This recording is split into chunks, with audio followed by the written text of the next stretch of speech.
আজকে করব কাশ্মীরি আলুর দম। এরকম করে আলুগুলো কেটে নিয়েছি। এখানে আলু আছে, এখানে টমেটো আছে, এখানে কাঁচা লঙ্কা আছে। আর কড়াইতে সর্ষের তেল দিয়েছি, গোটা জিরে ফোড়ন দিয়েছি। এখানে ঘি দিয়ে দেব।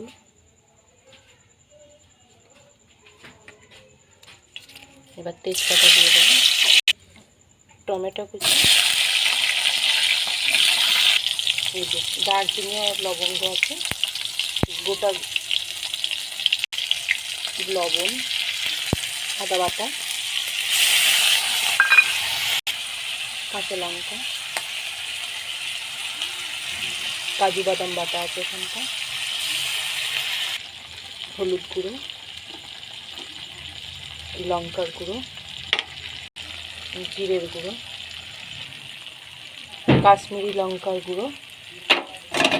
এবার ভালো করে এটাকে কষে নেব।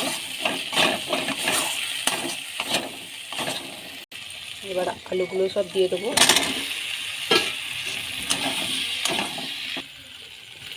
চিনি দিয়ে দিচ্ছি।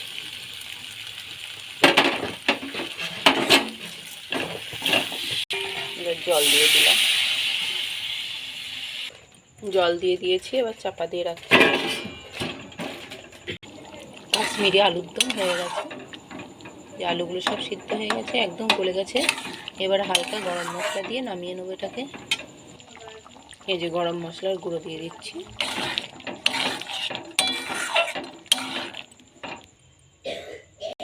এই যে কাশ্মীর আলুর দমটা হয়ে গেছে। অবশ্যই ভিডিওটা প্রথম থেকে শেষ পর্যন্ত দেখবেন। কেমন হয়েছে অবশ্যই জানাবেন। আশা করি ভিডিওটা খুব ভালো লাগবে। খুব সুন্দর একটা রেসিপি কাশ্মীরি আলুর দম। আজকের রেসিপি এই পর্যন্তই। পরের দিন অন্য রেসিপি নিয়ে আবার চলে আসবো।